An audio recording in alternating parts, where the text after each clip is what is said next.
Le chef de l'État, Félix Tshisekedi, va écouter une dizaine de groupes armés actifs dans l'est de la RDC ce vendredi à Nairobi, au Kenya. C'est l'une des conclusions du mini-sommet sur la sécurité clôturé hier. À l'Assemblée nationale, les travaux sur la proposition de la loi électorale se poursuivent ce vendredi en dépit de l'absence du consensus tant souhaité par les différentes parties prenantes.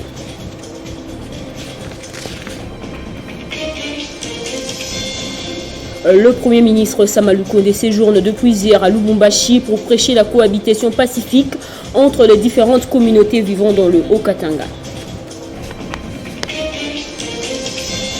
Présidentielle française, les deux candidats, Marine Le Pen et Emmanuel Macron, vivent dans la dernière journée de la campagne officielle qui se clôture ce vendredi à minuit. C'est l'heure du journal sur Télé 50. Madame, Messieurs, merci de nous rejoindre. Dans l'actualité, les chefs d'État du Rwanda, du Burundi, du Kenya et de l'Ouganda appellent tous les groupes armés étrangers actifs en République démocratique du Congo à déposer les armes et à retourner sans condition et immédiatement dans leur pays d'origine. C'est l'une des résolutions du mini-sommet de Nairobi qui s'est clôturé hier. Les dirigeants de pays de la sous-région ont par ailleurs convenu de la tenue d'un dialogue consultatif ce vendredi entre le président Félix Tshisekedi et les différents groupes armés dont le M23, un reportage de la presse présidentielle. Les sommets quadripartites de Nairobi a pris un certain nombre de résolutions, dont la plus importante reste l'engagement de tous les chefs d'État de la communauté à se joindre et à soutenir les processus qui visent à mettre définitivement un terme à l'activisme des groupes armés locaux et étrangers en terre congolaise. Le sommet a lancé un ultimatum aux différents groupes armés locaux à déposer immédiatement les armes et à rejoindre les processus PDDRCS mis en place par le président Félix Antoine Tshisekedi Tshilombo. Quant aux groupes armés étrangers, ils doivent aussi déposer les armes et se rendre auprès de leurs États respectifs, puis renoncer au métier des armes. En cas de refus, précise les communiqués final, la force militaire régionale de la East African Community, opérationnelle dans les tout prochains jours, va les y contraindre. À ces sujets, justement, les sommets a recommandé au président Félix Antoine Tshisekedi Tshilombo d'écouter les différents groupes armés locaux et leur passer les messages de réinsertion tels que définis par le PDDRCS. Pour prêcher par l'exemple, le président de la République, Félix Antoine Tshisekedi Tshilombo, va rencontrer ce vendredi 22 avril ici à Nairobi au Kenya une dizaine de groupes armés actifs dans les provinces d'Ituri, Nord et Sud Kivu. Il ne s'agit pas d'une négociation avec un groupe armé quelconque, mais chacun d'eux devrait saisir la balle au bon. Les sommets s'est félicité de la participation en qualité d'observateur du secrétaire général des Nations Unies, président de la Commission de l'Union africaine, des secrétaires généraux de la CIRGL et de la Communauté de l'Afrique de l'Est. Les États-Unis d'Amérique et la France ont, eux, participé en qualité d'interlocuteurs bilatéraux. Le président Félix Antoine Tshisekedi Tshilombo devrait nommer incessamment un envoyé spécial pour le suivi des résolutions au sein de la East African Community. Et à l'Assemblée nationale, les travaux sur la proposition de la loi électorale se poursuivent ce vendredi en dépit de l'absence du consensus tant souhaité par les différentes parties prenantes. À part ce sujet, les élus nationaux vont également procéder à la mise en place de la commission spéciale chargée d'examiner les cas d'absence de certains députés. Selon les programmes de l'Assemblée nationale, c'est ce vendredi 22 avril que se poursuivra les travaux sur la proposition de la loi électorale. La mise en place de la commission spéciale chargée d'examiner les cas d'absence de certains députés, ainsi que la publication du calendrier de l'élection de premier vice-président en remplacement de Jean-Marc Akabound. Déjà, lors de la conférence des présidents, l'option a été élevée sur deux questions, notamment les calendriers des dépôts des candidatures ainsi que le régime disciplinaire en ce qui concerne les députés nationaux. Suite à la motion incidentielle soulevée par les députés nationaux, Paulin Odiane, votée à la plénière du lundi 18 avril, la conférence de présidents a décidé de fixer les étapes de la procédure pour invalider les élus qui brillent par leurs absences aux séances plénières. Pour ce faire, d'après les rapporteurs, Lembi Lubula, un rapport a donc été élaboré autour de la question. Les listes compilées, un tableau établi, les absences sont connues. Une commission spéciale sera mise en place et les députés nationaux seront bientôt convoqués pour justifier et présenter leurs éléments de défense. Le rapporteur indique qu'une décision sera prise pour décourager ces genres de pratiques. C'est en ce sens que Lembi Lubula a décliné les étapes de la procédure d'invalidation des députés absentéistes. Il s'agirait, selon certaines informations, dans les couloirs de l'Assemblée nationale, des députés nationaux Adolphe Mouzi, Henri Movasakani, Némi Moulania, Obé Minakou, pour ne citer que cela.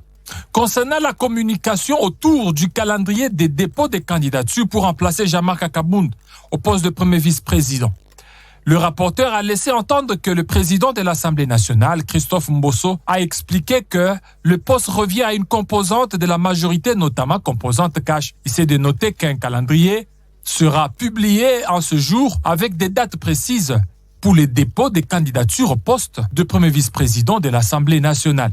Et concernant la loi électorale, les divergences continuent. Si pour le FCC et la MOUCA, ils demandent un large consensus, le G13 et l'Union sacrée veulent à tout prix l'organisation des élections dans les délais constitutionnels sans passer par un dialogue extra-institutionnel tel que préconisé par le FCC et la MOUCA.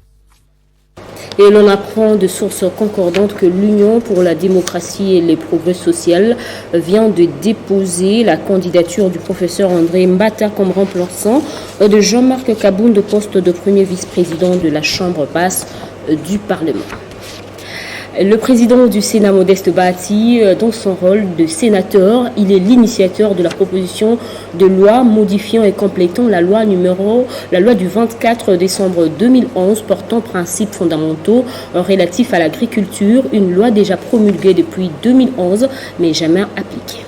À travers la modification que vient de proposer le président du bureau de la Chambre haute du Parlement, le projet de loi Bahati vise à créer les conditions d'application de la dite loi afin d'ouvrir cet important secteur aux investisseurs et favoriser la diversification de l'économie congolaise, comme le souhaite le chef de l'État.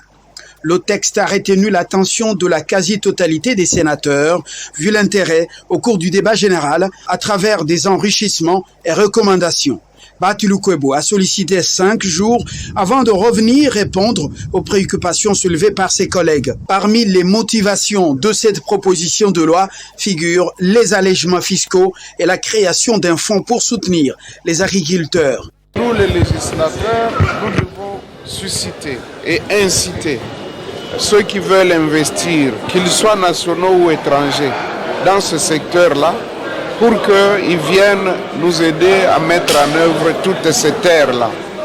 Voilà pourquoi nous avons constaté que la loi qui a été promulguée depuis le 24 décembre 2011, la loi 11022 sur l'agriculture, n'est pas d'application parce qu'il y a certaines dispositions qui rendaient l'application quasiment impossible. Vous ne pouvez pas appeler quelqu'un, vous lui dites, vous venez investir chez nous, mais c'est nous qui allons être majoritaires dans votre capital, alors que nous n'avons pas amené le capital.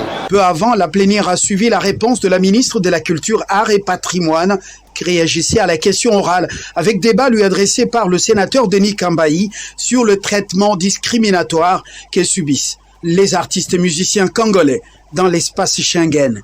L'auteur de la question orale a recommandé à la ministre d'organiser une table ronde avec la diaspora congolaise afin de mettre fin à cette situation préjudiciable pour la culture congolaise et les artistes musiciens. Réunir les différentes communautés vivant dans le Haut-Katanga afin de promouvoir le vouloir vivre ensemble et la paix.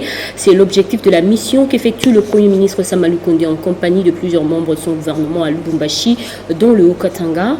Revenons sur ce qu'a été son arrivée dans la ville QPFR. C'est à 17h25 que l'avion transportant le Premier ministre s'est posé sur le tarmac de l'aéroport international de la Loano.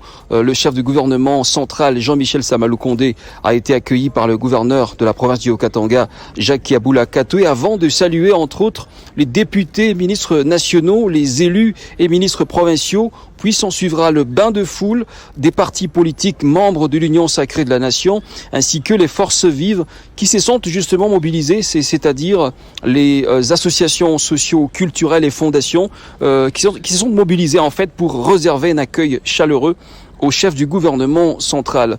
Le long cortège s'ébranlera par la suite pour le centre-ville de Lubumbashi en empruntant successivement la route Likasi, le boulevard Moussiri, l'avenue Lumumba et la chaussée Mzee Laurent Désiré Kabila jusqu'à la place mythique de la Poste où une foule compacte attendait l'envoyé du président de la République, Félix Antoine Tshisekedi Tshilombo dans les Haut-Katanga. Après, justement, la prochaine étape était l'introduction par le gouverneur de la province du Haut-Katanga, Jacques Yaboula Katoué, de Jean-Michel Samaloukonde Kyenge, qui va donc par la suite délivrer le message de paix du chef de l'État qui prône le vivre ensemble pour le développement du Haut-Katanga et de toute la RDC, justement, de l'espace Grand Katanga. Ensuite, au cours de son adresse, il faut noter que Jean-Michel Samaloukonde Kyenge parlera notamment du début ce vendredi 22 avril 2022 de la table ronde interprovinciale espace Grand Katanga et Grand Kasaï pour écouter les nœuds du problème, cette tension intercommunautaire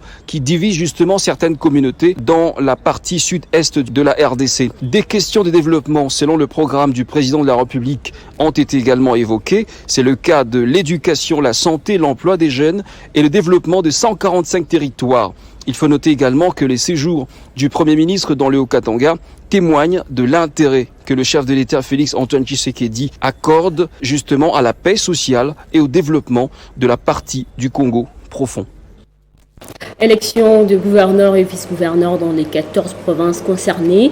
La Commission électorale nationale indépendante a publié hier la liste définitive des candidats à cette élection prévue le 6 mai prochain. Le Haut-Touélé a 4 candidats, le Haut-Lomami en compte 6, alors que 8 sont retenus au Kasaï oriental, 5 au Kasaï central. Le Congo central bat le record avec 22 candidats, dont 3 femmes. Lomami en ont 3, Maïndombe 6, dont 2 femmes, Maniema 9, la Mongala 7, le Sankuru 13, dont 3 femmes, Tanganyika 8, Tchopo 12, parmi lesquels 3 femmes, et la ville de Kinshasa en compte 4 candidats vice-gouverneurs. Direction le pays de l'oncle Sam, où le ministre d'État en charge du budget et celui des finances participe aux assemblées générales annuelles de la Banque mondiale et du Fonds monétaire international. Ces assises sont un cadre qui permet aux différents pays d'échanger avec les institutions internationales sur les priorités et les défis de développement, ainsi que les moyens de financement à mobiliser auprès de ces institutions pour soutenir les développements au sein de pays. Une délégation du ministère des Affaires sociales séjourne depuis hier à Goma, dans la province du Nord Kivu. C'est pour se rendre dans le territoire de Rutshuru afin d'apporter assistance du gouvernement congolais à plus de 100 000 familles contraintes au déplacement suite au récent combat entre la rébellion du M23 et les forces armées de la RDC. C'est le directeur de cabinet du ministre des Affaires sociales et Action humanitaire, Hubert Tetika, qui a conduit cette délégation. C'est dans le but d'apporter une assistance aux déplacés des récents combats entre l'armée congolaise et la rébellion du M23 dans les territoires de Rutshuru qu'une délégation du ministère des Affaires sociales est arrivée à Goma au Nord Kivu. Pour Hubert Tetika, directeur de cabinet au ministère des Affaires sociales et chef de la délégation, cette assistance est essentiellement constituée de vivres et non-vivres. Vous savez, un malheur a toujours été accueilli de la plus mauvaise façon qu'on peut imaginer. C'est-à-dire qu'on ne peut jamais souhaiter un malheur, mais quand ça arrive, et le gouvernement ne pouvait pas laisser les bras croisés, parce que bon, la population de Rutshuru a quand même des représentants qui se battent bien, comme vous le voyez, et le gouvernement a tout de suite répondu à la requête et qu'il fallait impérativement que nous venions. Voilà pourquoi nous venons. D'ailleurs, c'est la deuxième fois que moi je vais descendre à Rutshuru. J'ai déjà été là-bas avec l'honorable la fois passée. C'est grâce au plaidoyer du député national François Nzekouye, élu du territoire de Rutshuru, que cette assistance va arriver au nombre de déplacés disséminés dans plusieurs villages et localités du territoire de Rutshuru. Il y a une estimation autour de 100 000 personnes. Bien évidemment, il y en a beaucoup plus, mais je crois que l'aide que nous apportons va atteindre les endroits accessibles. comme je viens de vous dire, Rugari, Gisigari, Rutshuru Centre, Kiwanja et si possible Bunagana. Mais nous allons évaluer la situation sécuritaire pour voir si nous pouvons y arriver et si nous ne pouvons pas y arriver, voir si un convoi peut aller pour assister ces populations qui sont à Bunagana et à Tchenguerero et à Tchéa. Cette délégation vient également avec un message de compassion du président de la République à l'endroit de tous les déplacés du territoire de Rutshuru. Présidentielle en France, c'est les derniers jours de campagne. Marine Le Pen est dans le nord du pays, en terrain conquis, où elle a déjà tenu hier, jeudi, son dernier meeting de la campagne à Arras. Occasion de rappeler au peuple français qu'elle se présente comme la porte-parole de plus démunis. Et de l'autre côté, Emmanuel Macron, lui, est à Figeac, une ville rurale du sud-ouest, où il tentera de séduire les électeurs. Hier, lui aussi s'est adressé aux classes populaires en banlieue parisienne plutôt.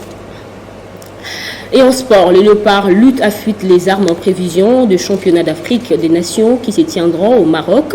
Une vingtaine d'athlètes dans différentes catégories se préparent sous la supervision de la direction technique de la Fédération congolaise de lutte et associés.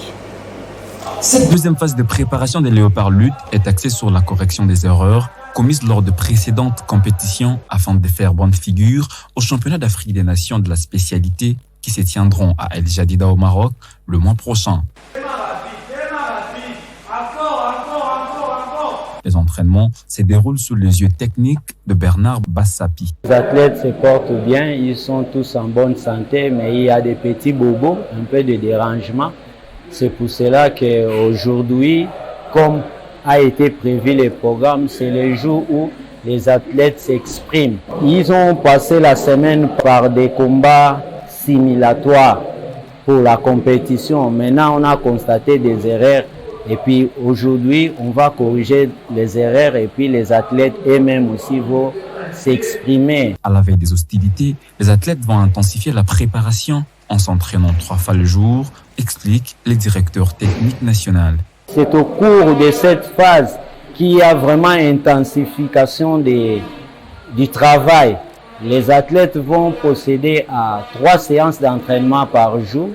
Donc, l'éveil musculaire de 6h à 7h, de 10h à 12h, première séance d'entraînement et la dernière séance d'entraînement, c'est de 16h à 18h. Quand ils intensifient leur travail, le volume et l'intensité du travail sera très haut. Maintenant, au cours de la compétition, ils vont descendre. Comme ça, ils n'auront pas de difficultés au cours des combats. Initialement prévu en 2021, ces championnats d'Afrique de la spécialité qui devront regrouper les athlètes des différentes catégories ont été renvoyés en 2022 en raison de la pandémie de Covid-19. Place au rappel des titres.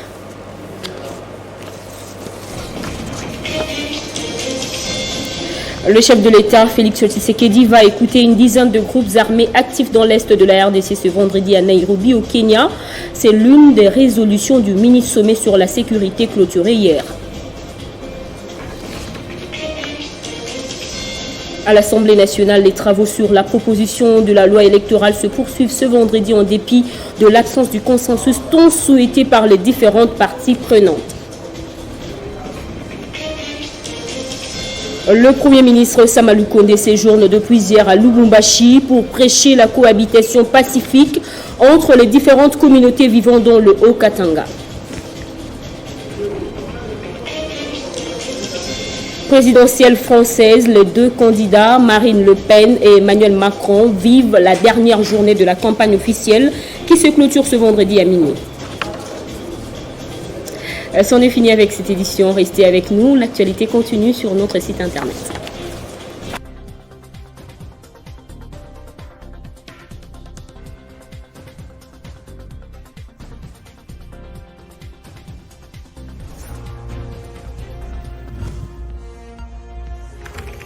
L'actualité reste à continuer.